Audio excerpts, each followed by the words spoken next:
Welcome to the next lecture on Introduction to R software. You may kindly recall that in the earlier lectures we had learnt about how to do the basic mathematical operations in R, like as addition, subtraction, multiplication, division, as well as this modulo operations. And now we will move to some other aspects of R, which are again the basic fundamentals of R.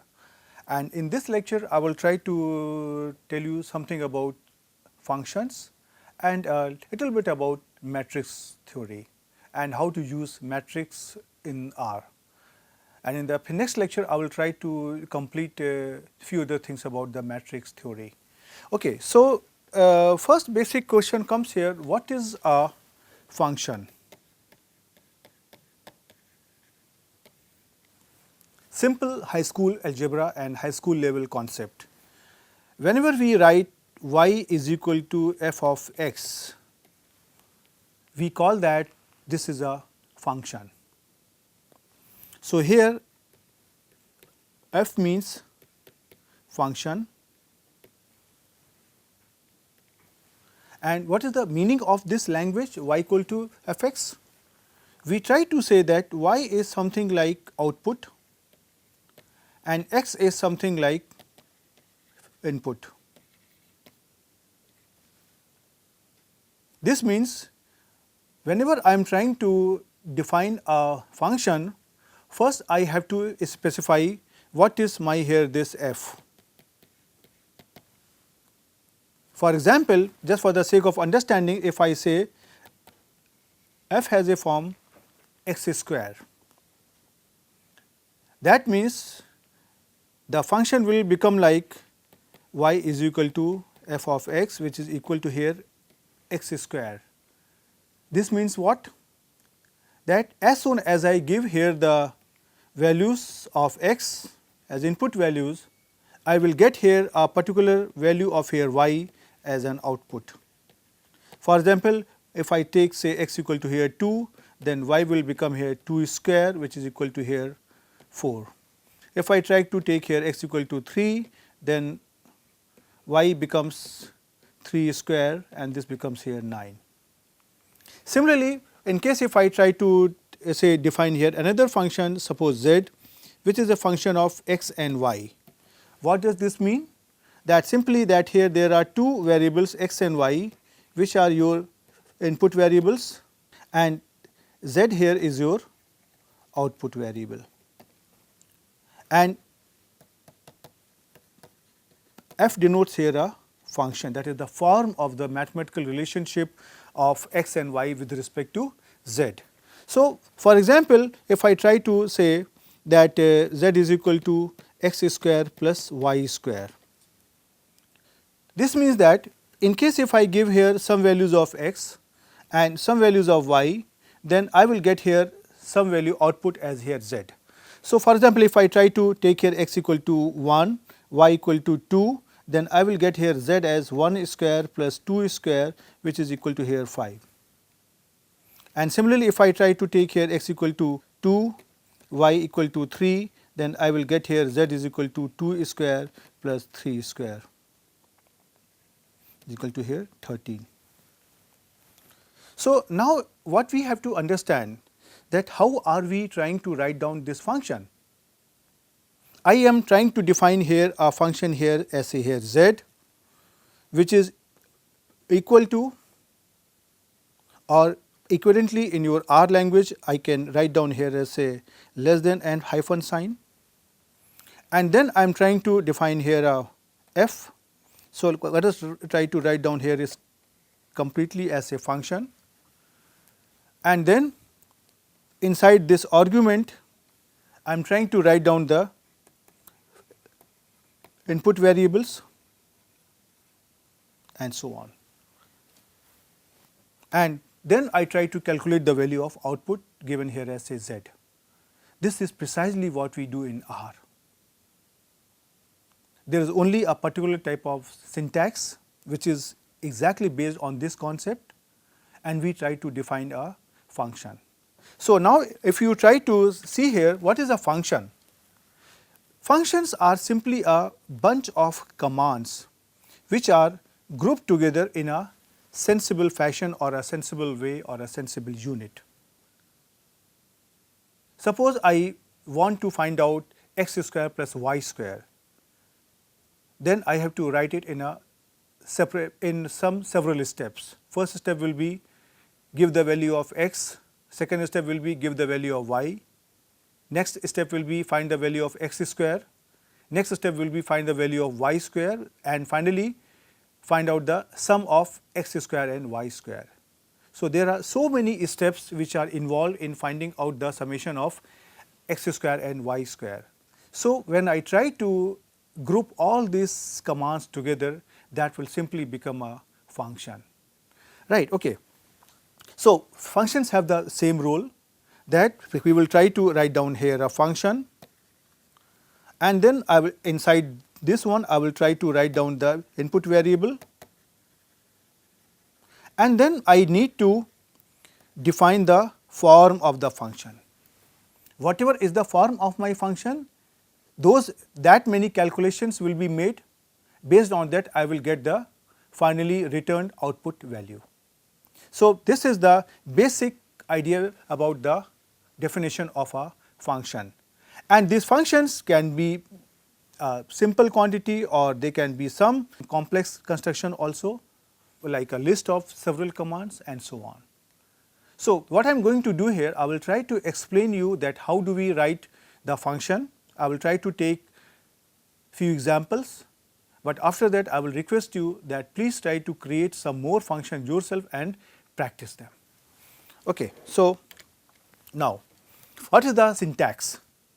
The syntax is very simple. Here you have to give the name which is an output variable, and then you have to write function. Then inside the brackets you have to write down all the input variables which are separated by comma, and then once this bracket is closed over here, then you have to make here a curly bracket here, and in between you have to write down here all the expressions whatever you want to compute, and this will become a function.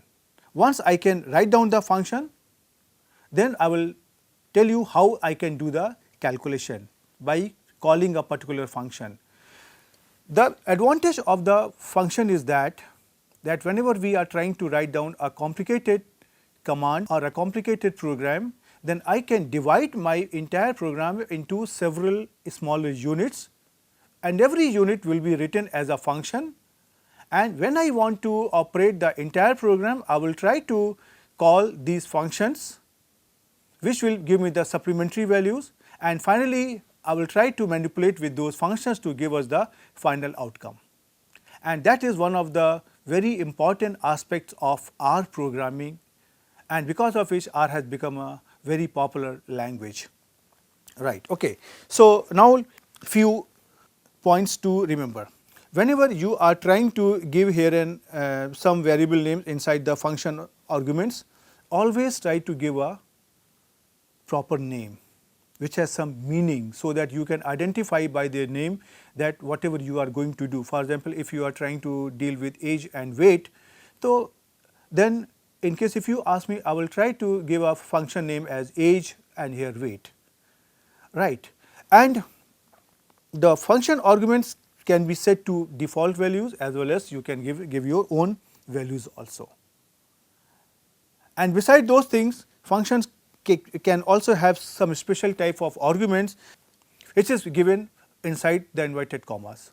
So, that we will try to now see with say this several examples how we are trying to do it. Suppose I simply want to compute a function y equal to x square.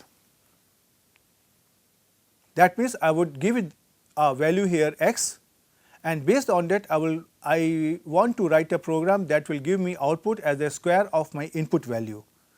So, what we can do that first of all I have to define a name of the function. So, let us call that suppose I give the function a name ABC. Now you can see in this function what are my input variables? Input here is x, and what is here your f? This is equivalent to here x square. So now you have to observe how I am trying to write down this function. On the command prompt, first of all I write the name of the function ABC, and after that the equality sign like this one or less than hyphen sign, and then I am writing exactly the same word function function, and then here inside this bracket I am trying to write down the input values. So now there is only here one input variable x, so I am writing here only x. In case if I have more than one input variable, then I will try to write down all the input variables separated by comma. And now I write down this opening curly bracket, and I try to write down the form of the function which is here x square.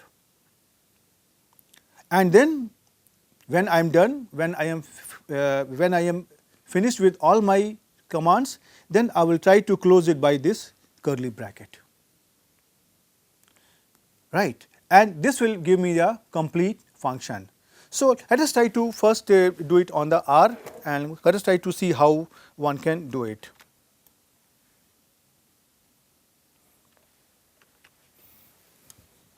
So if we try to see over here, I have written here ABC less than hyphen sign, which is a or equality sign function bracket, then inside the bracket there is input variable x, and now on the next line I will try to write down the form of the function which is here x square, and then I will try to write down here this curly bracket which is indicating that I am done with my function.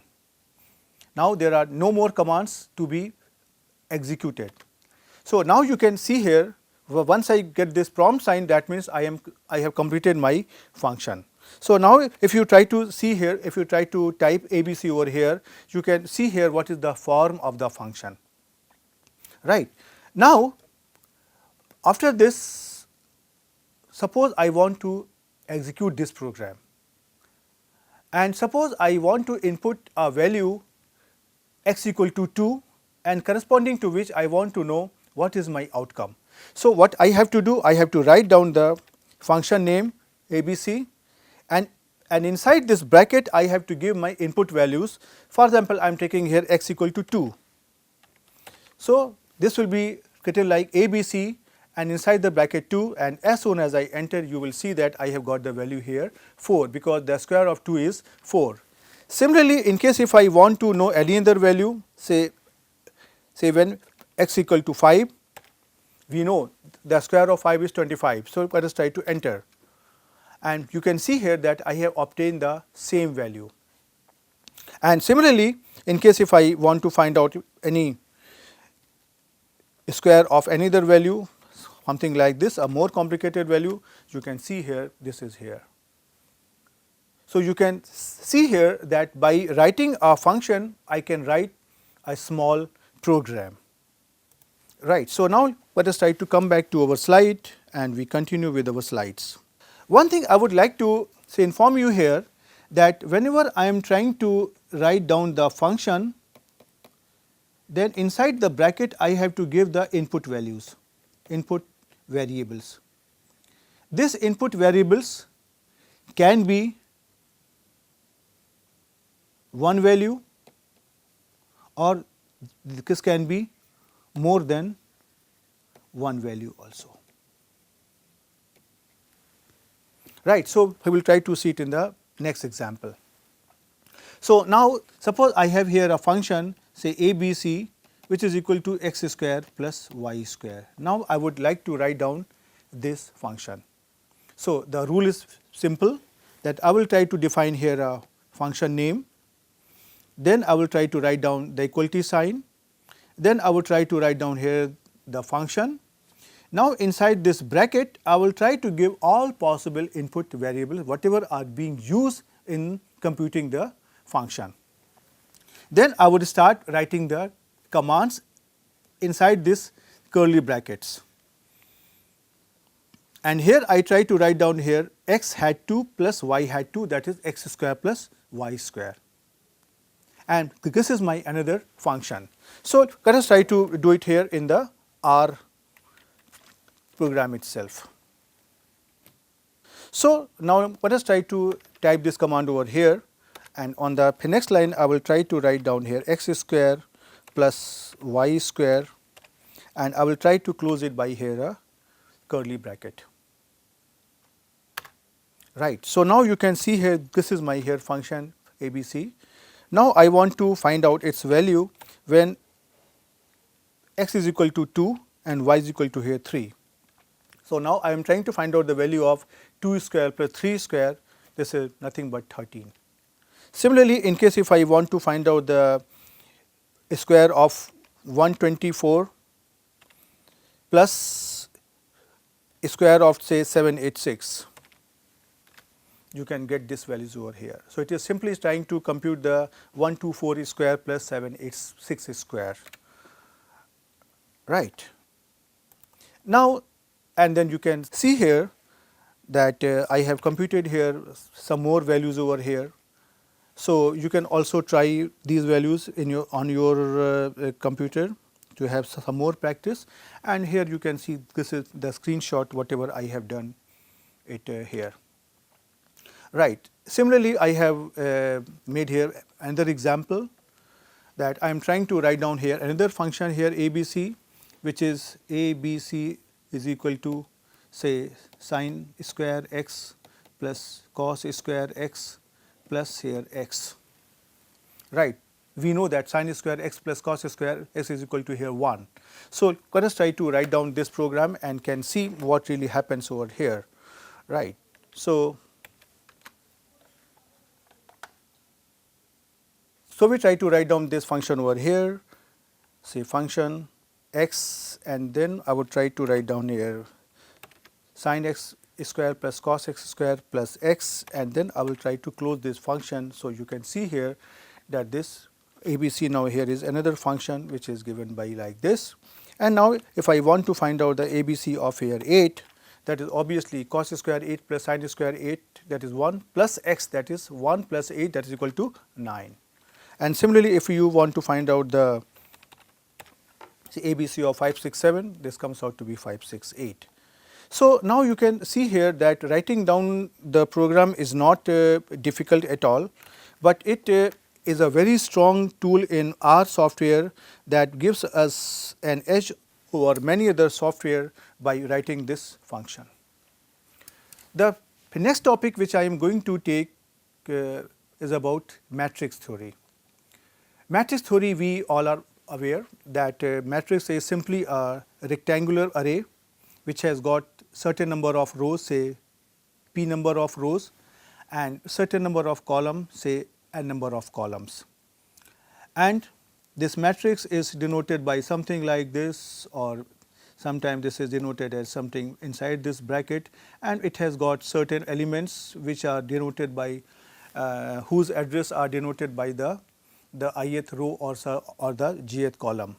So, in the bookish language, this the ijth element of the matrix, say here x, is denoted by xij, or in the program version this is denoted by this x inside the bracket. I would try to write I comma j, right. So, and now the element of a matrix can be an object, this can be a string. But in mathematics and statistics, usually we are interested in the matrices which are containing essentially the numerical values. So, in this lecture also initially we are going to concentrate only on those matrices which have got some numerical values. So, the first thing is this: suppose I want to create a matrix, how I can create a matrix from a given set of data. So, first let us try to take some example, and later on I will try to show you that what are the complete commands for writing a matrix. Suppose I have got some data 1, 2, 3, 4, 5, 6, 7, 8, and I want to arrange this data in a matrix of order 4 by 2. This means that there are going to be 4 number of rows which are denoted by here n row, and there are going to be 2 number of columns which are denoted by here n col. So, first 2 entries n row and n col, they are trying to tell us the number of rows and number of columns in the matrix. So, as soon as I define a matrix, first of all I have to give the matrix a name. So, I have given the matrix a name X, and my objective is now to write this set of data 1 to 8 in a matrix of 4 by 2. So, I can write it as say X equal to or say less than hyphen sign, then I have to write here matrix matrix, and then I have to write down here these 2 brackets, and inside this bracket I have to give all the information that how I want to write my matrix. There are going to be 4 rows, 2 columns, and this is the data which I want to be in my matrix. So, when I try to do so and when I try to enter it, we get here an outcome like this one,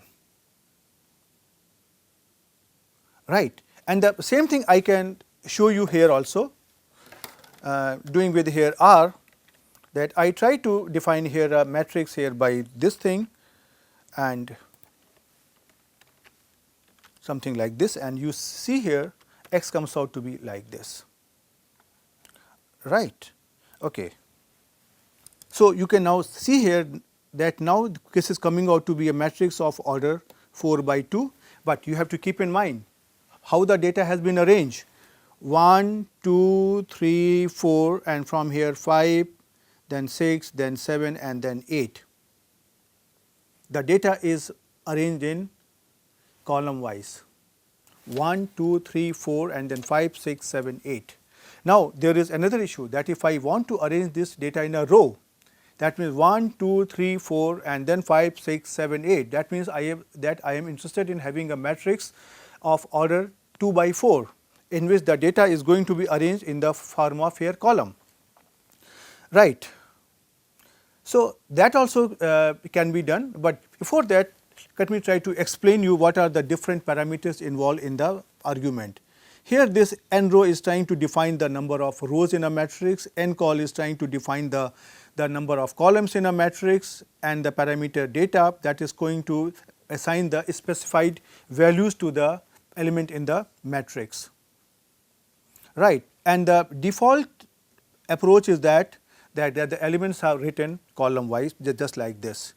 And now, suppose this is the matrix that we have obtained in the earlier screen, and suppose I want to obtain a particular element. Suppose I want to element in the second column and third row.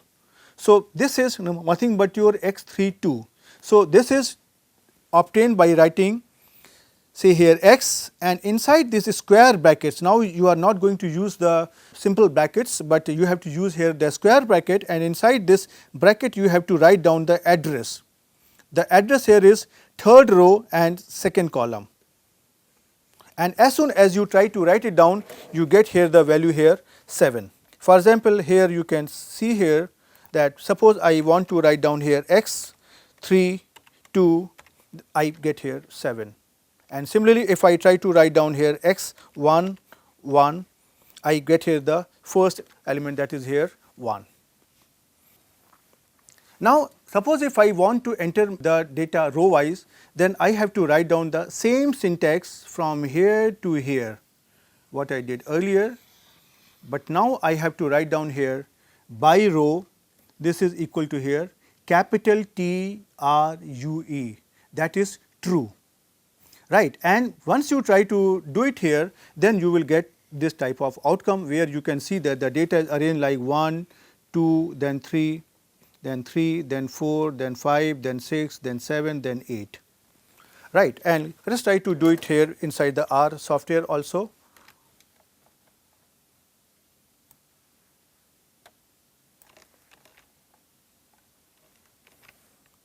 So, now you can see here that I have got this type of data over here. And now you can see here this was means earlier matrix were arranged column wise, but this is arranged row wise. Right. So, this is the similarly the outcome of when I entered the same data row wise and column wise. So, you can see here that here there was a hidden command, this was written by row which was equal to here false. So, this we will try to understand when we try to discuss the complete command of this matrix theory, and we will try to discuss some more aspect of this matrix. The idea of giving you some basic knowledge that how to write a matrix in R was given in this lecture.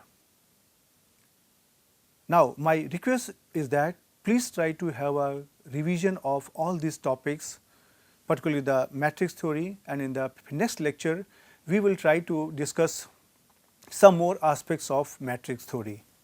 And I would also request you that please try to have a quick look in any elementary book on matrix theory, whatever you have done in your high school level or class 12 level, whatever you have done, that will help you in the next lecture.